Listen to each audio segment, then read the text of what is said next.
Magandang araw sa iyo. Okay, sinuri naming maigi itong mga materyales na pinadala mo at may isang salita na talagang tumatak sa amin. Paulit-ulit siyang lumalabas.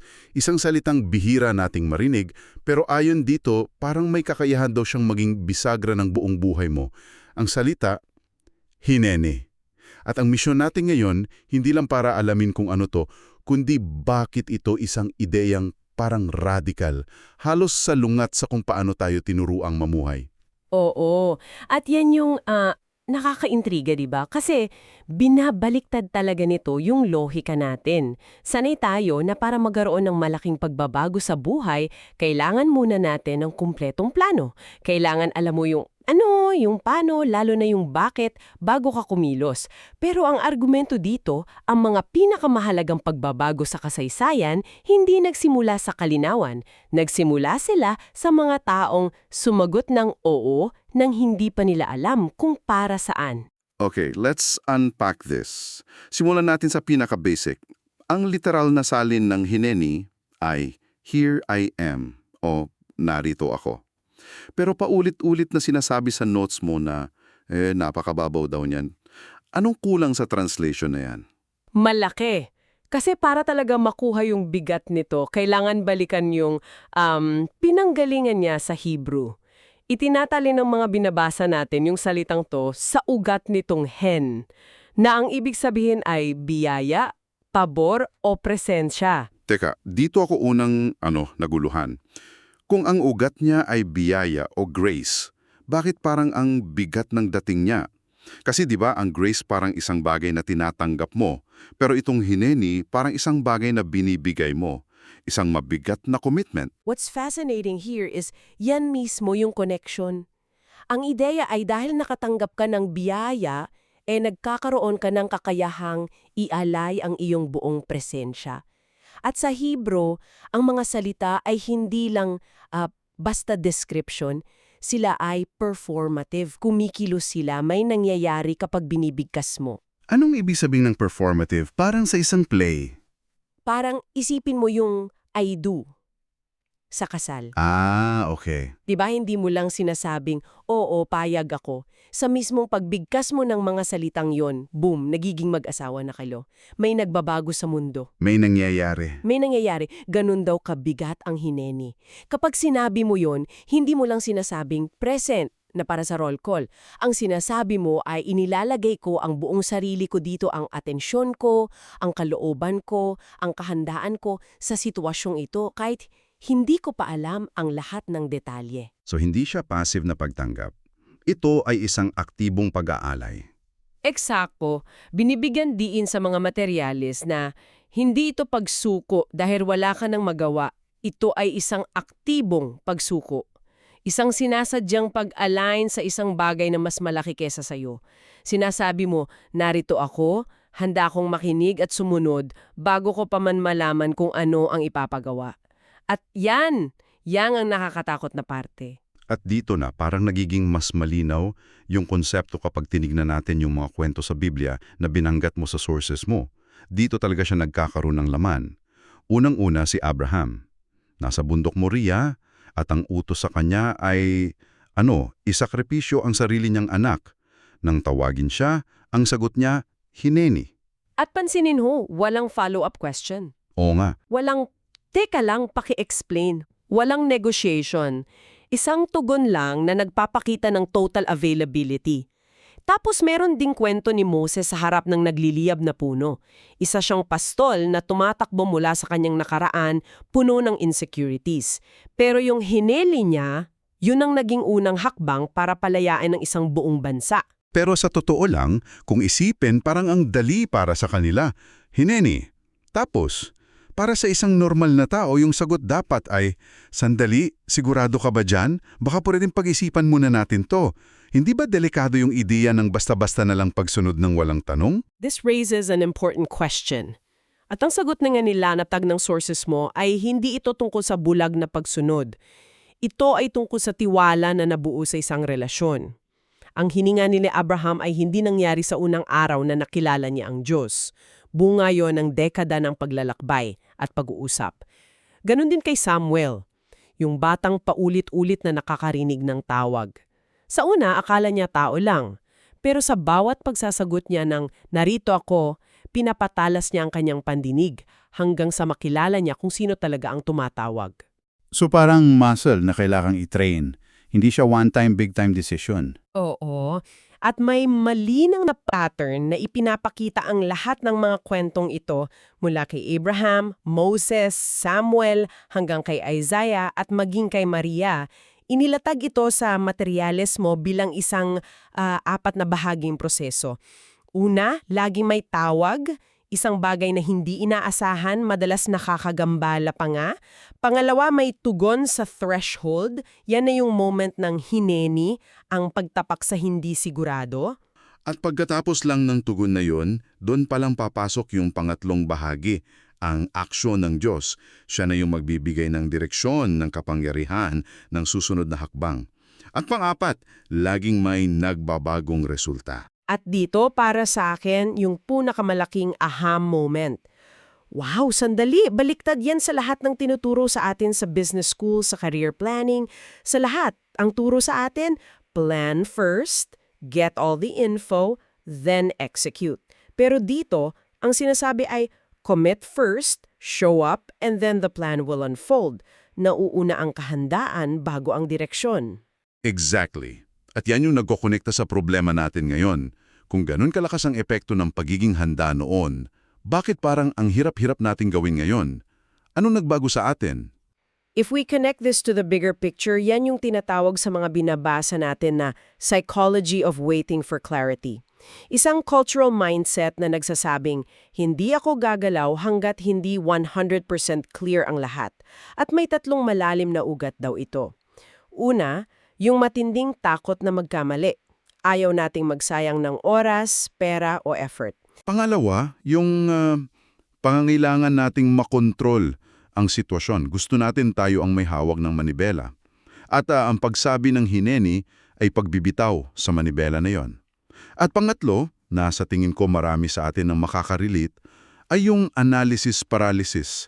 Sa sobrang dami ng impormasyon, sa sobrang dami ng options at pag-isip, wala nang nangyayari.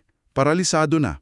At may mabigat na babala na kasama yan. Ang paghihintay na ito sa perpektong kalinawan ay nagdudulot ng stagnation.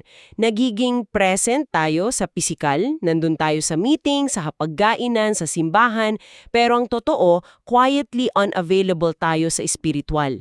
Nakasara ang pinto natin sa mga biglaang tawag, sa mga oportunidad na hindi kasama sa plano. Gets ko yon point. Pero iniisip ko rin baka yung psychology of waiting ay hindi lang takot. Baka yun din ay sign ng wisdom. Diba tinuruan tayong look before you leap? Baka pagiging responsable lang yung paghihintay ng tamang panahon. Magandang punto yan. At hindi naman sinasabi sa mga materyales mo na dapat tayong maging pabaya o huwag nang mag-isip. Ang kaibahan ay nasa postura. Ang postura ng paghihintay ay pasibo, naghahantay ka ng external na signal. Ang postura ng hineni ay aktibo, sinasabi mong handa ako, habang patuloy ka pa rin nag-iisip at naghahanda. Ang panganib na tinutukoy dito ay yung manatili na lang tayong magaling o competent pero hindi na tayo nagbabago.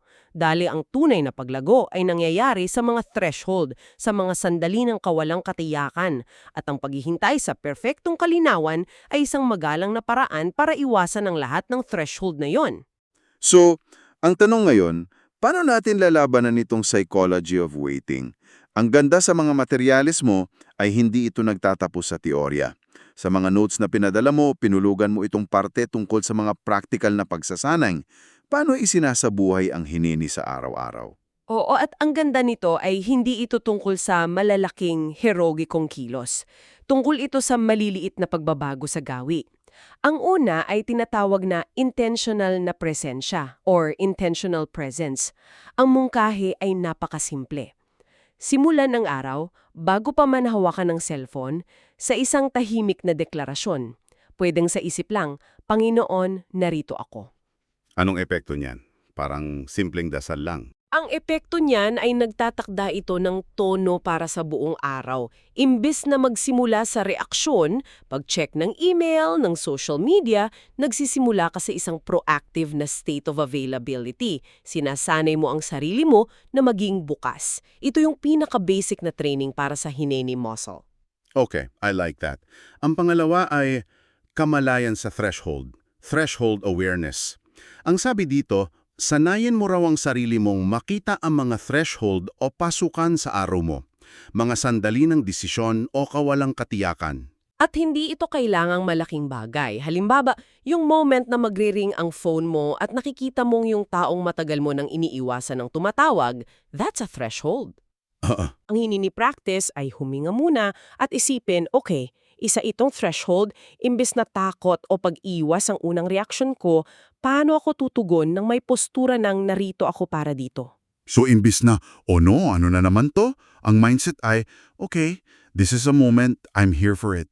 Nagbabago yung pananaw mo mula sa pagiging biktima tungo sa pagiging aktibong kalahok. Tama. Ang pangatlo ay pagsuko sa gawa, surrender in action.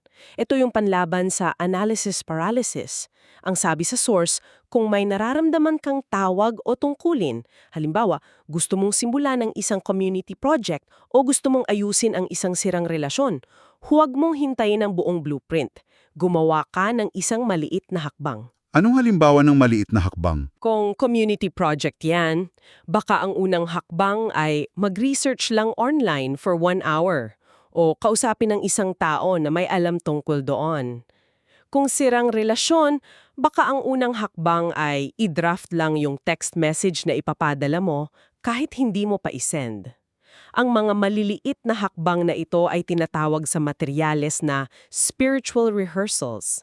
Pagsasanay para sa mas malalaking thresholds na darating. At ang panghuli, pagsusulat, reflective journaling.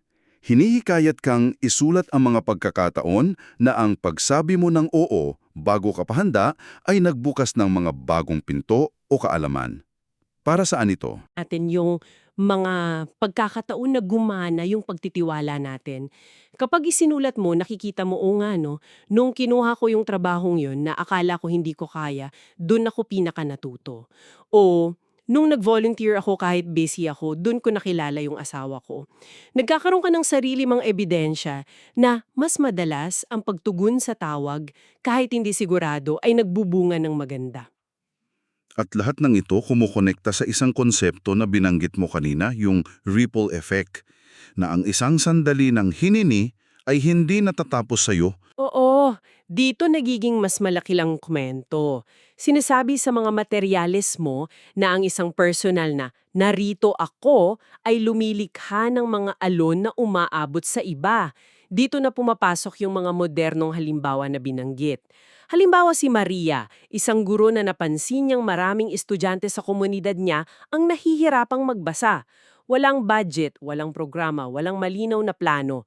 Pero sa isang gabi ng pagninilay, ang naramdaman lang niya ay isang malinaw na narito ako para sa kanila. At anong nangyari? Yung panloob na desisyon niyang yun ang nag-udyok sa kanya na mag-post lang sa isang local Facebook group, isang maliit na hakbang. Nagtanong lang siya kung sino pa ang may kaparehong concern. Dahil sa simpleng post na yon, nag-comment ang isang retiradong librarian, nag-message ang isang may-ari ng maliit na bookstore. Within weeks, mayroon na silang maliit na Saturday reading club sa isang garahe. Ang isang tahimik na hineni ay naging isang buong community movement. Meron ding kwento ni Thomas, yung business leader na naharap sa isang ethical na desisyon. Kailangan niyang pumili kung itutuloy ang isang napaka-profitable na deal na alam niyang may kadudadudang practices. Huwag sa mga abogado o accountant. Umupo siya sa opisina niya isang umaga at sinabi lang, Panginoon, narito ako para sa iyong gabay, kahit ano pa ang maging resulta nito sa kumpanya. Yung simpleng postura na yon, yung pag-una sa kahandaang sumunod sa tama kesa sa profit, yun ang nagbigay sa kanya ng lakas ng loob na kansilahin ang deal. Ang ripple effect, nawalan sila ng malaking kita in the short term, pero ang tiwala ng mga empleyado at kliyente sa kanya ay tumaas ng sobra-sobra na nagdulot ng mas malaking paglago in the long run. So, what does this all mean? Kung ibubuod natin ang lahat na napag-usapan, malinaw sa mga materyales mo na ang hinini ay hindi lang isang salita. Isa siyang postura. Isang radikal na postura ng aktibong pagsuko at kahandaan na nauuna pa sa kalinawan. Sabi nga sa isang source, ito raw ang spiritual hinge, yung bisagra na nagdudugtong sa tawag ng langit at sa pagkilos ng tao sa lupa. At inuulit natin yung kakaibang proseso na ipinapakita nito, na talagang salungat sa ating nakasanayan. Nauuna ang kahandaan, sumusunod ang direksyon, at laging may pagbabagong kasunod. Hinahamon talaga nito ang kultura natin na nahuhumaling sa pagkakaroon ng kumpletong plano at kasiguraduhan bago tayo gumawa ng anumang makabuluhang hakbang. Kaya naman, iiwan namin sa iyo ang isang tanong na pag-iisipan na hango mismo sa diwa ng mga materyales mo. Aling mga desisyon o pangarap ang matagal mo nang ipinagpapaliban habang naghihintay ka ng perpektong kalinawan, ng tamang panahon, ng sapat na resources? Saang bahagi ng buhay mo, kapisikal na naroroon pero ang totoo, espiritual kang unavailable. At kung ang isang tahimik na salita, isang pagbabago lang sa postura mula sa maghihintay ako patungo sa narito ako, ay maaaring maging simula ng lahat. Handa ka bang yakapin ito bago pa man maging malinaw ang kahihinatnan?